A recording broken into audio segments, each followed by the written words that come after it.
오늘은 성령의 전인 내 몸을 거룩하게 지키라라는 제목으로 함께 말씀을 나누도록 하겠습니다. 이 부모님이 아기들에게 묻죠. 너 누구 거야? 그러면 아기가 고민을 하다가 엄마 거, 아빠 거, 아니면 아빠 엄마 거 이렇게 대답을 합니다. 내 몸은 누구의 것인가? 우리나라는 부모님께서 몸을 물려주셨다 하셔서 몸을 소중하게 지켜라 이런 문화도 있습니다. 여러분의 몸은 누구의 것입니까? 지금 이 시대는 이렇게 말하죠. 내 몸은 내 것이다. 그래서 내 인생이니까 내가 원하는 대로 살아야지. 그리고 누구도 내 자유를 간섭할 수 없다라고 이야기를 합니다. 그래서 사람들은 몸을 자신의 욕망과 어떤 자신의 감정들 이렇게 쾌락을 위해서 사용하는 것을 너무나 자연스럽고 또 당연시 여긴다는 것이죠. 근데 성경은 우리의 몸은 내 마음대로 사용하는 우리의 소유물이 아니라 하나님께서 값주고 사신 몸이며 성령께서 거하시는 거룩한 성전이다라고 우리에게 말씀하십니다. 특별히 사도 바울이 말씀하고 있는 이 몸이라는 것은 우리 육체뿐만 아니라 육체를 포함해서 삶 전체를 포함하고 있습니다. 당시 고린도는 매우 타락한 도시였죠. 우상 숭배와 또 이 음란이라는 것들이 도시 전체를 뒤덮고 있었어요. 그래서 사람들은 육체의 욕망을 시대가 그러니까 또 다 그렇게 살아가고 있으니까 죄라고 생각하지 아니하고 오히려 내가 누릴 수 있는 자유다라고 생각을 했다는 거죠. 헬라 철학에서는 특히 이 몸을 뭐라고 표현하냐면 영혼의 감옥이다라고 표현을 했어요. 무슨 뜻이냐면 영혼만 깨끗하다면 내가 주를 향한 마음만 괜찮다면 나의 영혼이 깨끗하다면 내 몸은 어떻게 살아도 괜찮다라는 그런 철학이 있었다는 거예요. 고린도 교회 안에서도 그 영향을 받아서 왜곡이 있었습니다. 모든 것이 가하다. 몸은 음란을 위해서 있다. 육체는 결국 없어질 것이다. 이런 식으로 육체의 죄라는 것들을 가볍게 여겼다는 거예요. 고린도 교회 안에서도 그런 영향을 받은 사람들이 많이 있었습니다. 그들이 뭐라고 하냐면 모든 것이 내게 가하다 이 말을 앞세워서 자신의 육체적 이 죄들을 합리화시키기 시작합니다.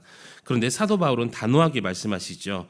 너희 몸은 너희가 하나님께로부터 받은 바 너희 가운데 계신 성령의 전인 줄을 알지 못하느냐. 아멘. 바울은 이 몸이라는 것을 하찮게 보지 않았습니다. 왜냐하면 예수 그리스도께서 실제로 하나님께서 인간의 몸을 입으시고 실제로 이 땅에 오셨어요. 실제로 몸으로 십자가에 달리셨고 실제로 몸으로 부활하셨습니다. 그래서 성도의 몸은 단순한 어떤 육체가 아니라 하나님께 속한 정말 거룩한 영역이라는 거예요. 제가 부산에서 사역했을 때 이 제자 가운데 한 명이 국무총리 상을 받을 정도로 정말 타투에 능한 친구가 있었어요. 어렸을 때 손재주가 되게 좋았던 친구라고 했는데 그 청년이 부모 없이 정말 어렵게 방황하던 친구를 제가 섬기는 교회 권사님께서 그 청년을 중학생이었던 것 같아요. 중학생 거두어서 정말 자기 자녀처럼 믿음으로 잘 키웠습니다. 그래서 그 청년 안에도 그 권사님의 믿음을 따라서 정말 거룩한 신앙에 대한 열정이 있더라고요. 어느 날 청년이 제게 찾아와서 진지하게 질문을 하는 거예요. 목사님, 성경에는 몸에 새기지 말라고 기록되어 있는데 저는 앞으로 어떻게 해야 될까요? 라는 질문을 저에게 던졌습니다. 실제로 레위기 19장 28절에 몸에 무늬를 넣지 말라라는 구절도 있지요. 그 질문을 듣는데 제 마음이 너무나 무거운 거예요. 앞길이 촉망하고 할 줄 아는 게 그거밖에 없는 친구예요. 또 상까지 받았다고 하니까 좀 세상적인 마음으로 좀 잘 됐으면 좋겠다 그런 마음도 한켠으로 있었습니다. 그 청년에게는 타투라는 게 단순한 직업을 넘어서 자신의 재능이고 그의 미래였던 거예요. 이 사람의 눈으로 보면 정말 안타깝죠. 그런데 믿음 안에서 가장 중요한 질문은 무엇이냐면 정말 이것이 주님을 위한 것인가 아니면 내 자신을 위한 것인가라는 질문을 우리가 던져야 된다는 거예요. 제가 뭐라고 이야기했냐면 내 재능보다 더 중요한 것은 하나님의 뜻인 것 같다. 하나님께서 기뻐하시지 않는다면 네가 그것을 포기했을 때 분명히 하나님께서 더 선한 길을 열어주실 거야. 그러니까 우리 하나님의 인도하심을 구하면서 한번 기도해 보자라고 제가 말을 해줬습니다. 그 말을 던진다는 것이 저희 입장에서도 그렇게 쉽지만은 않았어요. 한 인생을 내가 결정해도 되는 것인가? 나의 이 인생에 내 말이 정말 결정적인 역할을 하면 어떡하지라는 이 마음도 있었습니다. 근데 목회자는 특별히 성도는 어떤 사람의 이 성공보다는 하나님의 뜻을 성경에 적힌 대로 전하는 것이 먼저였어요. 실제 이 타투의 현장을 가보면 여러분도 잘 아시겠지만 아름다운 그림만 있는 것은 아니죠. 악마의 형상, 또 죽음을 상징하는 어떤 문양들, 잔인하고 음란한 그림들이 너무나 많이 있습니다. 몸을 하나님께 영광 돌릴 수 있는 그런 도구가 아니라 자기 표현을 몸에 담는 거예요. 자신이 허세를 부리고 싶으면 그런 모양들, 자신이 사람들에게 또 무섭게 보이고 싶으면 그런 문양들, 자기 표현을 담는 그런 수단으로 우리 몸이 사용됐다는 것이죠. 그래서 저는 그 청년을 가게에 직접 신방도 가보고 함께 말씀을 나누고 또 기도를 이렇게 하면서 정말 같이 이렇게 새 길을 하나님께서 열어주기를 간절히 바랬던 적도 있습니다. 사랑하는 성도 여러분, 오늘 시대는 우리의 몸들을 너무나 쉽게 생각하는 것 같아요. 그러나 하나님은 우리의 몸을 거룩하게 보십니다. 왜냐하면 하나님께서 거하시는 거룩한 성전, 성령께서 거하시는 곳이기 때문이죠. 그래서 오늘 말씀을 통해서 하나님께서 우리의 몸을 어떻게 보고 계시는지 함께 나누면서 우리의 몸을 거룩한 하나님의 성전으로 지켜나갈 수 있는 저와 여러분 되시기를 우리 주님의 이름으로 간절히 축원합니다. 오늘 말씀 첫 번째로 성도는 자유를 욕망의 도구로 사용하지 말아야 됨을 말씀하고 있습니다. 보면 12절에서 바울은 모든 것이 내게 가하나 다 유익한 것이 아니요라고 말씀을 하죠. 고린도 교회 성도들이 오해했던 게 이 자유라는 거예요. 예수 믿고 이제 은혜 받았으니까 이제는 내 마음대로 살아야 된다라는 마음이 가득했습니다. 그런데 바울은 자유가 죄를 면책하는 어떤 그런 자격증 같은 것이 아니라고 말씀한다는 거예요. 사랑하는 성도 여러분, 성도의 자유는 죄를 즐기라고 있는 자유가 아닙니다. 성도의 자유라는 것은 하나님께 순종할 수 있는 자유, 하나님 말씀에 내가 그 말씀을 따를 수 있는 자유가 있다는 것이죠. 세상에 끊임없이 우리에게 주어진 어떤 욕망을 세상은 따라 살라라고 이야기하지만 성경은 그렇게 살는 것이 아니라 하나님 말씀대로 살아라라고 말씀하고 있어요. 복음은 우리에게 자신의 십자가를 지고 자기를 부인하라라고 말씀하고 있습니다. 죄는 처음에는 자유처럼 보이죠. 너무 편해요. 죄를 지으면 내 영혼이 너무 기뻐하는 것 같아요.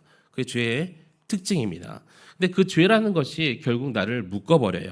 술도 그렇고 음란도 그렇고 중독도 그렇고 어떤 욕망도 그 죄를 내가 짓기만 하면 그 죄가 점점 나를 올가매는 거예요. 처음에는 내가 이 정도는 내 컨트롤할 수 있어, 조절할 수 있어라고 생각을 하지만 어느 순간부터 그 죄가 나를 지배하더라라는 것이죠. 그래서 바울은 내가 무엇에든지 얽매이지 아니하리라라고 말씀하셨던 거예요. 오늘날 우리는 쉽게 죄를 합리화합니다. 한 번쯤은 괜찮다. 다들 그렇게 산다. 이 유튜브를 보니까 어떤 목사님이 미국에서 목회하실 때 이 결혼을 앞둔 청년들에게 4주간 이 카운셀링을 하면서 이런 마지막 날에 그런 이야기를 했다고 해요.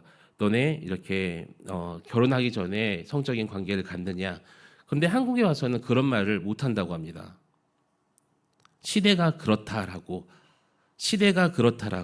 그러면서 그 목사님이 회개하는 모습을 한번 보았습니다. 성도는 어제 새벽에도 말씀드렸지만 세상의 기준으로 살아가는 사람들이 아니죠. 하나님의 기준으로 살아가는 사람들입니다. 그래서 하나님의 기준이라는 게 지키기가 쉬울 것 같지만 시대를 살아가는 우리에게 때로는 어려울 때가 있다는 거예요. 다 그렇게 사니까.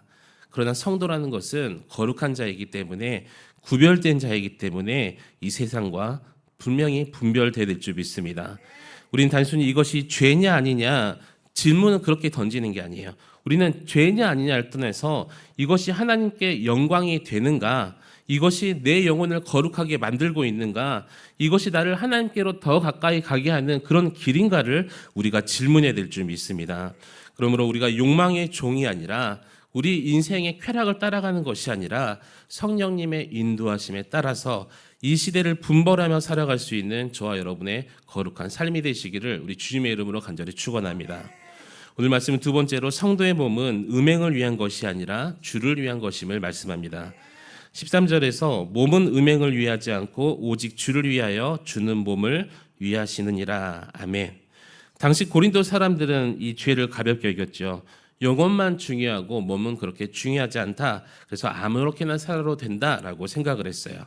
그래서 음란조차도 그렇게 많은 구약의 그 예들을 또 그 실제들을 보았지만 그의 음란을 죄로 여기지 않았다는 거예요. 그런데 바울은 성도의 몸은 죄를 위해서 존재하는 것이 아니라 누구요? 우리 주님을 위해서 존재한다라고 선포합니다. 하나님께서 우리의 몸 또한 귀하게 여기시는 거예요. 예수님께서도 몸을 입고 이 땅에 오셨고 몸으로 고난 당하셨고 그 십자가를 몸으로 지셨고 몸으로 부활하셨습니다. 이것은 하나님께서 몸까지 거룩하게 여기신다는 바로 살아있는 이 증거라는 거예요. 그래서 바울은 너희 몸이 그리스도의 지체인 줄을 알지 못하느냐라고 우리에게 말씀하시죠. 성도의 몸이라는 것은 그리스도와 함께 연결된 지체이기 때문에 더 이상 죄의 도구가 되어서는 안 된다라고 우리에게 말씀하는 거예요. 우리의 죄 때문에 예수 그리스도의 거룩성이 훼손되어서는 안 된다라고 말씀하고 있다는 것입니다. 오늘 시대는 우리의 몸을 쾌락과 자기의 만족의 수단으로 사용하라라고 이야기하고 있어요. 근데 성도의 몸은 세상의 욕망을 위해서 존재하는 몸이 아니라는 것이죠. 하나님께 영광 돌리기 위해 존재하는 우리의 몸입니다. 그래서 우리의 눈은 어떤 걸 바라봐야 돼요? 정말 거룩한 것들을 바라봐야 되고 우리의 입술에서 정말 거짓의 말들과 음란한 말들이 나오는 것이 아니라 사람을 살릴 수 있는 복음이 선포되어야 되고 우리의 손과 발은 정말 사랑과 섬김 그 순종의 길에 우리의 손과 발이 사용되어야 될 줄 믿습니다. 로마서 11장 1절에 너희 몸을 하나님이 기뻐하시는 거룩한 산 제사로 드리라라고 말씀하고 있어요. 하나님께서 우리 입술뿐만 아니라 삶 전체 우리 몸으로 행하는 그 모든 것들이 거룩해져서 하나님이 기뻐하시기를 원하시고 계신다는 거예요. 여러분 주일 예배의 자리뿐만 아니라 가정과 직장과 어떤 삶의 그 모든 자리에서도 몸으로 하나님을 예배하며 살아가야 될 줄 믿습니다. 여러분 몸을 통해서 어제 말씀드렸던 그 예수 그리스도의 향기들이 퍼져나가고 있기를 축복합니다. 사랑하는 성도 여러분, 우리 몸은 내 마음대로 사용하는 것이 아니라 하나님께서 정말 값주고 사신 몸이에요. 죄의 도구가 아니라 주님의 영광을 위해 사용될 수 있는 도구로 우리가 살아가야 됩니다. 몸으로 하나님을 섬기고 몸으로 하나님께 영광 돌릴 수 있는 저와 여러분의 복된 삶이 되시기를 우리 주님의 이름으로 다시 한번 축원합니다. 오늘 본문은 마지막으로 성도의 몸은 성령의 전임으로 하나님께 영광 돌려야 됨을 말씀하고 있습니다.